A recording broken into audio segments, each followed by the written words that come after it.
बिस्मिल्लाहिर्रहमानिर्रहीम। आज हम एक प्रोग्राम डिस्कस करेंगे जिसमें हम बबल सॉर्ट का यूज़ करेंगे। सॉर्टिंग अनऑर्डर्ड एलिमेंट्स को ऑर्डर में अरेंज करना सॉर्टिंग कहलाता है। ठीक है, जैसे सपोज कोई भी हम एक सीरीज़ एज एन एग्ज़ाम्पल लें 4 6 8 9 7। ठीक है, ये एक सीरीज़ है। अब इसको अगर हम 4 6 7 8 9 कर देते हैं तो ये एक सॉर्टेड एलिमेंट्स की फॉर्म हमारे पास आ जाएगी।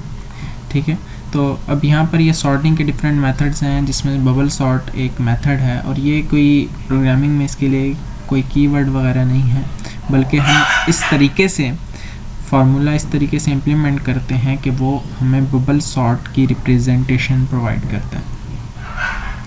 सो हम मेन प्रोग्राम से स्टार्ट करते हैं। यहाँ पर हमने साइज़ को डिक्लेयर किया, जो कि एरे का साइज़ हमने यूज़र से लेना हो तो हम साइज़ को डिक्लेयर कर सकते हैं।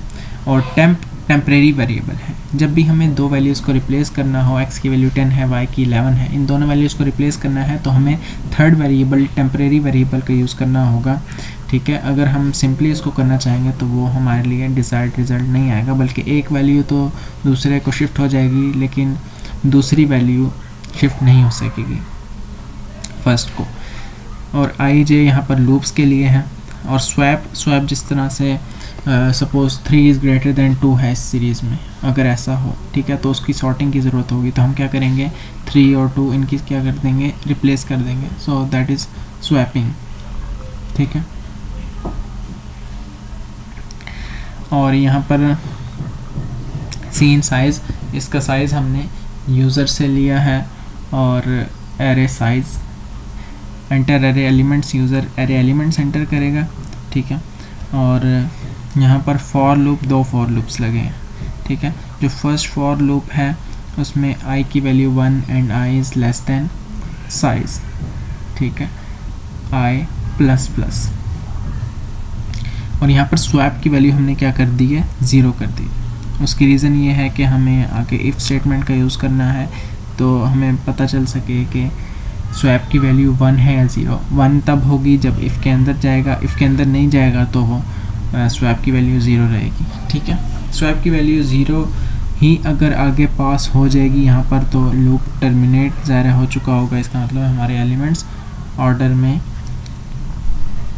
नहीं अरेंज हो चुके हैं, मतलब फर्स्ट पास कंप्लीट हो चुका है। ठीक है,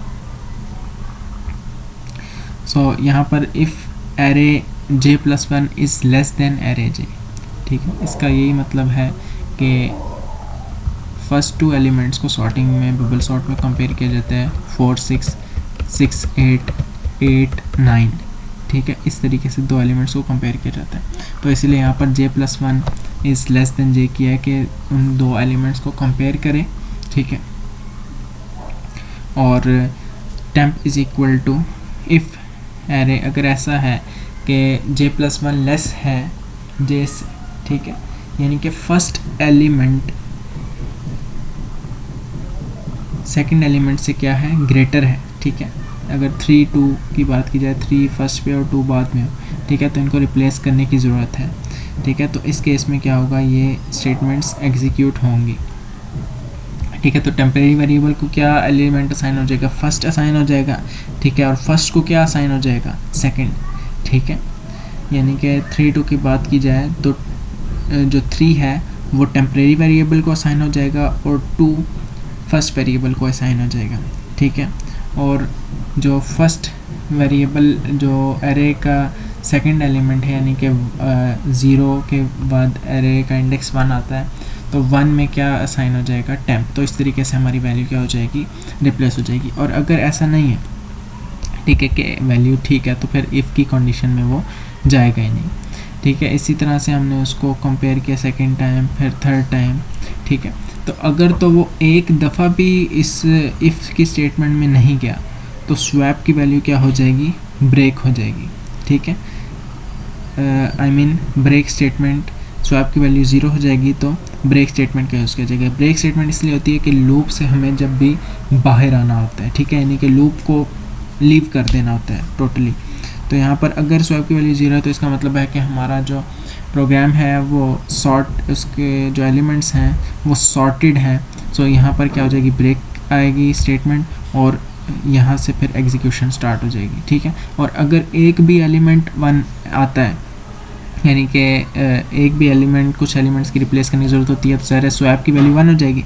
जब स्वैप की वैल्यू 1 हो जाएगी तो ब्रेक नहीं हो पाएगा, ठीक है। अब यहाँ पर ये इसको अंडरस्टैंड करना ज़रूरी है कि कब इसका मेन पर्पज़ क्या है। स्वैप लिखने का मेन पर्पज़ ये है कि जब भी एक दफ़ा भी इसमें ग्रुप ऑफ स्टेटमेंट्स या एग्जीक्यूट नहीं होंगी तो इसका क्या मतलब है। इसका मतलब सिंपल है कि अब एरे एलिमेंट्स सॉर्टेड हो चुके हैं, यानी कि एक ऐसा पास गुजर चुका है कि जिसमें एरे को एलिमेंट्स को सॉर्ट करने की ज़रूरत नहीं पड़ी क्योंकि वो सॉर्टेड हो चुके हैं, ठीक है। तो इफ़ स्वैप इक्वल्स 0, ठीक है। वजह यह है कि जब एक दफ़ा भी इसमें एंटर नहीं हुआ तो स्वैप की वैल्यू क्या रहेगी, 0 रहेगी।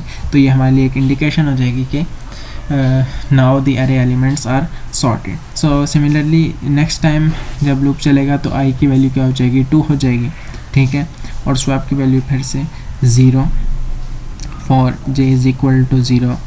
इस तरह से फिर आगे एलिमेंट्स को कंपेयर किया जाएगा, एक और पास, ठीक है, यूज़ किया जाएगा। अब यहाँ पर ये आई की वैल्यू अपडेट होती जा रही है, ठीक है। इसकी वजह ये है कि जो फर्स्ट 2 एलिमेंट्स हैं, जब एक पास कंप्लीट होगा तो फर्स्ट 2 एलिमेंट्स का कंफर्म है कि ये ऑर्डर में ही अरेंज्ड हैं, ठीक है। तो फिर हम फर्स्ट 2 एलिमेंट से स्टार्ट नहीं करेंगे बल्कि सेकंड और थर्ड एलिमेंट से स्टार्ट करेंगे, ठीक है। फिर इस तरह थर्ड टाइम क्या होगा, 5 से स्टार्ट करेंगे क्योंकि हमें पता होगा कि 2 और 6 किस में एक ऑर्डर में अरेंज हो चुके हैं, ठीक है।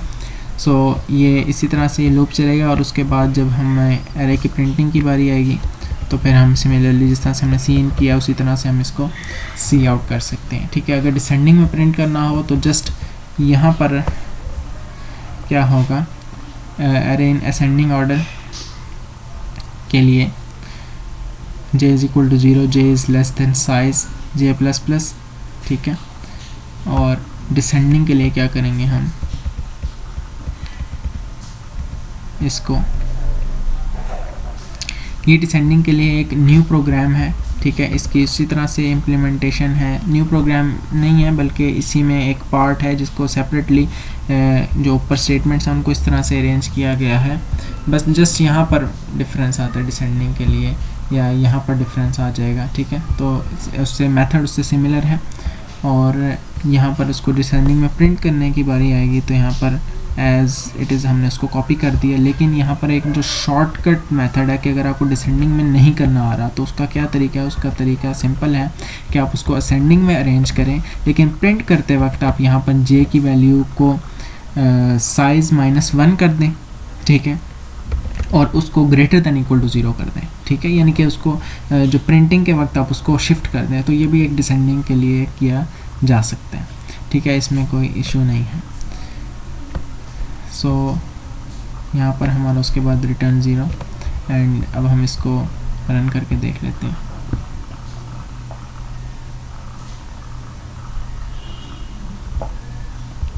एरे साइज हम यहाँ पर 6 ले लेते हैं, 3, 9, ये सॉर्ट अनऑर्डर्ड एलिमेंट्स हैं, इनको सॉर्ट करने की ज़रूरत है, ठीक है, 1। अब ये एरे असेंडिंग, ठीक है, ये असेंडिंग में 1 3 5 6 8 8 है और डिसेंडिंग में 8 8 6 5 3 1, ठीक है। सो ये हमारी सॉर्टिंग हो गई है। अब जो एलिमेंट्स अगर ज़्यादा होंगे तो फिर हमें उनके लिए सॉर्टिंग, बबल सॉर्ट हमें काफ़ी हेल्प करेगी, प्रोग्राम उसके लिए यूज़ किया जा सकता है। सो ये आज का हमारा लेक्चर था। Thank you.